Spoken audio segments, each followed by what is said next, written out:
পাঁচের মতো যুদ্ধ করবে, লড়াই করবে, সংগ্রাম করবে। আল্লাহ বলেন কেবলমাত্র শুধুমাত্র আমি আল্লাহ তাদেরকেই ভালোবাসি। জোরে বলে সুবহানাল্লাহ। আমার ভাইরা, এখন আসুন, এই দিন প্রতিষ্ঠিত যদি করতে চাই তাহলে আপনাদের প্রতি নির্যাতন জুলুম আসবে। কথা বলেন ঠিক কিনা? এক শ্রেণীর মানুষ আপনাদেরকে গালি দিবে, আপনাদের ব্যাপারে মামলা দিবে, হামলা দিবে, হয়তো জেলও খাটতে হতে পারে, কিন্তু মুসলিম জাতি এটাতে কখনো ভয় পায় না। মুসলিম জাতি সিংহের জাতি, রাজবীরের জাতি, জীবন দিতে রাজি, কখনো বাতিল শক্তির কাছে মাথা নত করে না। কথা বলেন ঠিক কিনা? আমার ভাইরা, আল্লাহর জমিনে দিন প্রতিষ্ঠার জন্য কাজ করতে হবে। আগামীর বাংলাদেশ হবে কোরআনের বাংলাদেশ। আপনারা যদি চান আগামীর পার্লামেন্ট কোরআনের পার্লামেন্ট হবে, কোরআন দিয়ে দেশ পরিচালনা হবে, কোরআন দিয়ে যদি দেশ পরিচালনা হয় তাহলে কে আওয়ামী লীগ করে, কে বিএনপি করে, কে জামাত ইসলাম করে, কে কোন দল করে, কোনো ভেদাভেদ নাই, শান্তিতে বসবাস করতে পারবে। একজন নারী তার সতীত্ব নিয়ে, গহনা নিয়ে মাঠের মধ্যে দিয়ে হেঁটে যাবে, কোনো যুবক চোখ তুলে তাকানোর সুযোগ পাবে না। কথা বলেন ঠিক কিনা?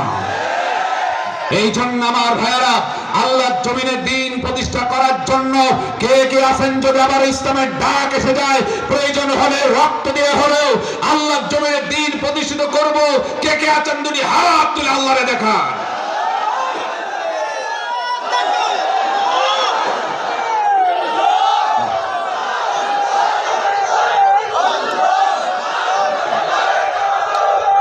আমার ভাইরা, আমার ভাইরা, দ্বীনের কাজ করতে গেলে জুলুম আসতে পারে। আপনারা কি ভয় পান?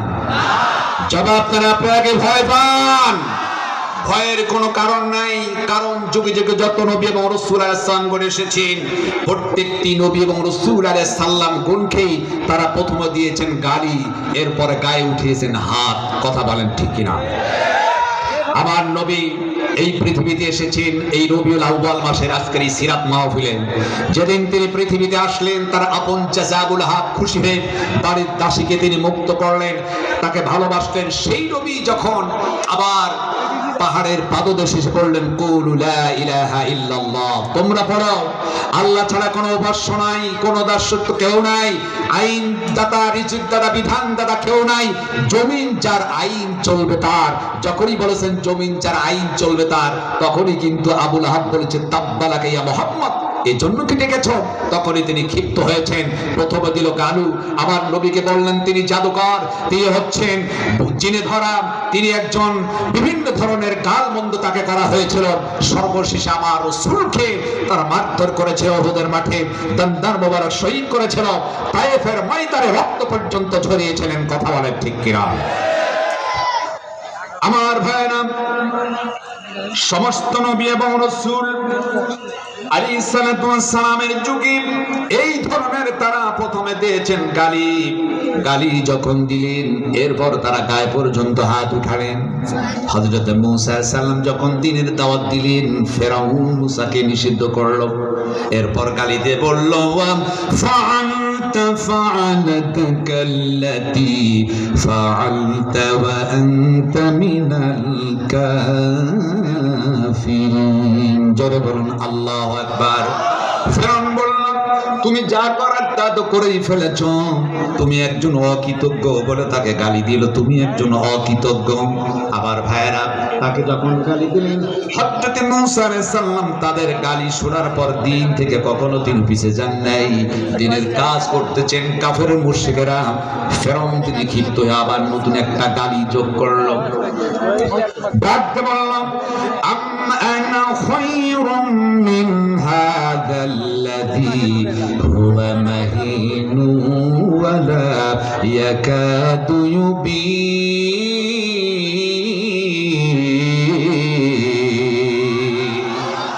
বলল, আমি কি তোমার হইতে শ্রেষ্ঠ নই? তুমি তো স্পষ্ট ভাষায় কথাই বলতে পারো না, তুমি একজন তুতলা, তুমি হীন, তুমি একজন দুর্বল। মূসা আলাইহিস সালামের তুতলা বলে গালি দিল। এতে মূসা আলাইহিস সালাম কোনো কষ্ট নিলেন না, দ্বীনের কাজ তিনি করছেন। অবশেষে দেখা গেল ফেরাউন ভাবলো বারবার করে তাকে গালি দিচ্ছি, গালিতে কোনো কাজ হচ্ছে না, এখন গায়ে উঠাতে হবে হাত। যেই কথা সেই কাজ। অস্ত্র শস্ত্রে মুসা আলাইহিস সালামকে আক্রমণ করলেন। মুসা আলাইহিস সালাম যখন সামনে দৌড় মেরেছেন, বিশাল নদী পড়ল, পিছনে আছে ফেরাউন। আল্লাহ বললেন, বন্ধু টেনশনের কিছুই নাই, হাতে আছে লাঠি, একটু সাগর উপর পানির উপর মেরে দাও। মুসা আলাইহিস সালাম যখন তিনি হাতের লাঠি পানির উপর ছাড়লেন, সুন্দর রাস্তা তৈরি হয়ে গেল। মুসা সফর পার হয়ে গেলেন। ফেরাউন ভাবলো কি সুন্দর রাস্তা, তার সাথীদেরকে নিয়ে নামলো। ও মনে মনে বেরোছেন ওর বাবার রাস্তা। কথা বলেন ঠিক কিনা? এইবার যখন ভিতরে ঢুকলো, আমার রব আমার আল্লাহ বললেন, পানি রে এক হয়ে যাও। ফেরাউন স্বৈরাচারী কায়দা রব হিসাবে দাবি করে, একটু খেলা দেখাই। পানি চলে এলো। ফেরাউন এখন পানি খাইতে খাইতে পানি পান করে পেটটা ফটকা মাছের মতো হয়ে গেল। দুনিয়ার বুকতে তারে পানি খাওয়া খতম করলো। কথা বলেন ঠিক কিনা? আমার আল্লাহ সতর্ক করেন, ও পৃথিবীর মানুষ, ফেরাউনের মতো স্বৈরাচারী কায়দাতে শাসন করো না, নির্যাতন করো না। আমি আল্লাহ ফেরাউনকে যেইভাবে পানি খাওয়ায়া চুবায়া ডুবায়া মেরেছি, আমি ইচ্ছা করলে তার সাথে ভয়াবহ পরিণত করতে পারি। কথা বলেন ঠিক কিনা? ওই আল্লাহ আছে কি নাই? ওই আল্লাহ কিন্তু আছে। আবার ভাইরা, এরপরেও যখন কাজ হলো না, তখন তারা বললে একটা কাজ করতে হয়, মুসাকে যদি দমন করতে হয় আর একজন মুসা লাগবে। হুজুরের সহিত ফাইট করতে, যুদ্ধ করতে আর একটা হুজুর জোগাড় করতে হবে। কথা বলা ঠিক কিনা? সেই হুজুর ছিল সরকারি হুজুর। কি হুজুর? বাংলাদেশে 3 ধরনের হুজুর আছে, সরকারি, তরকারি আর দরকারি হুজুর। আজকে আমাদের মুফতি আমির হামজা এরকম হুজুর দরকার আছে কি নাই? এরা আছে দরকারি হুজুর। আর কিছু আছে তরকারি, শুধু যেখানে দাওয়াত আছে সেখানে। আর কিছু আছে সরকারি, কিছু গদি আর নগদ টাকা আছে কি নাই? দেখেন শুরু হয়ে গেছে, কিছু আলেম ওলামা কাজ করতেছে কি করতেছে না? করতেছে কি করতেছে না? আমার ভাইরা, ওরা সরকারি আলেম, নাম ছিল তার বালাম বিন বাউর। নামটা কি? বালাম বিন বাউর ছিল সরকারি আলেম। তিনি একজন আলেম ছিলেন। তিনি দোয়া করলে আল্লাহ কবুল করতেন, বদদোয়া করলে কবুল করতেন। ফেরাউন গিয়ে বলল, বালাম বিন বাউর, মুসার বিরুদ্ধে তুমি একটু বদদোয়া করো। দেখে বললেন, না, সেটা একজন নবী, তার বিরুদ্ধে আমি বদদোয়া করতে পারবো না। ফেরাউন বলল, খেতে দে, আমি পড়তে দেই, আমি বাড়ি করে দিয়েছি, আমি গাড়ি করে দিয়েছি, আমি তোমার মেয়েদের সবার ছেলেদের সমস্ত সুযোগ সুবিধা করে দিয়েছি, আমি আমার কথা শুনবে না? বালাম বিন বাউর কথা তো ঠিক, আমি সরকারি আলেম, বাড়ি পাইলাম, গাড়ি পাইলাম, গদি পাইলাম, এইটা পাইলাম, সেইটা পাইলাম। এখন যদি মুসার বিপক্ষে বক্তব্য না দিই, তাহলে তো আমার গদিও থাকে না, টাকা পয়সা সব শেষ হয়ে যায়। ডেকে বললেন, ফেরাউন টেনশন করো না, আগামীকালকে মুসার বিরুদ্ধে বদদোয়া করা হবে। সিদ্ধান্ত নেওয়া হলো। মাঠের মধ্যে হাজার হাজার মানুষ।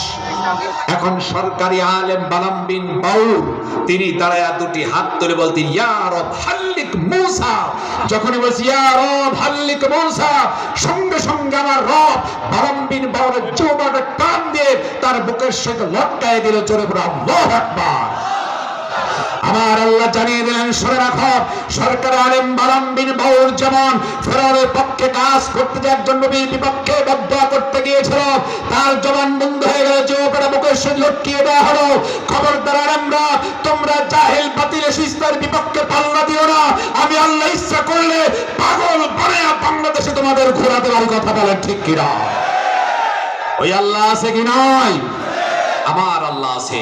আমার ভাইরা, এই জন্য একমাত্র আল্লাহ পাক যেহেতু বলেছেন, ওয়াকাতিলুহুম হাত্তা লা তাকুনা ফিতনা, সংগ্রাম করো, জিহাদ করো যতক্ষণ পর্যন্ত সমাজ থেকে, রাষ্ট্র থেকে ফিতনা ফাসাদ দূর হয়ে সেখানে ইসলাম পূর্ণাঙ্গভাবে প্রতিষ্ঠিত না হয়, অতক্ষণ পর্যন্ত তোমরা কি করো? আন্দোলন করো, সংগ্রাম করো। এই কথা কার? আরো বলবেন কার?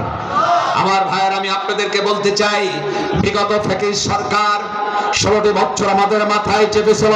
আলেমদেরকে নির্দোষী হিসাবে তাদের বিরুদ্ধে মামলা দিয়ে জেলখানায় ঢুকে এমনকি ফাঁসির কাস্টে ঝুলে হত্যা করেছিল। কথা বলেন ঠিক কিনা? তাহলে আপনারা কি ভেবে নিয়েছেন যে 5 তারিখে, গত 5 তারিখে ছাত্র সমাজ যে তারা দেশকে পুনরায় স্বাধীন করলো, আর মনে হয় গোটা বাংলাদেশের লোক আল্লাহর ওলি হয়ে গেল? আল্লাহর ওলি হয়ে গেছে, আল্লাহর ওলি হয়ে গেছে। এখনো বাতিল শক্তি মাথা চাড়া দিয়ে দাঁড়িয়ে আছে। কথা বলেন ঠিক কিনা? আরো জোরে বলেন ঠিক কিনা? আমার ভাইয়েরা, বিগত সরকার আল্লামা দেলোয়ার হোসেন সাইদি 50টি বছর ধরে কোরআনের তিনি দাওয়াত দিয়েছিলেন, যার হাত ধরে হাজার হাজার বেধর্মী ইসলাম কবুল করেছেন, সেই লোকটিকে বিনা দোষের রাজাকার বানায়া, যুদ্ধ অপরাধী বানায়া, ধর্ষণকারী বানায়া 13টি বছর জেলখানার মধ্যে আটকে রেখে অবশেষে চিকিৎসার নাম দিয়ে হাসপাতালের মধ্যে ঢোকা ইঞ্জেকশন পোষ করে দুনিয়ার বুক থেকে শহীদ করে দিয়েছিল। আমি আজ পাবনার তৌহিদি জনতাকে বলতে চাই, যারা আল্লামা দেলোয়ার হোসেন সাইদিকে শহীদ করে দিয়েছ, এই বাংলার জমিনে একদিন না একদিন তাদের বিচার হবেই হবেই। কথা বলেন ঠিক কিনা?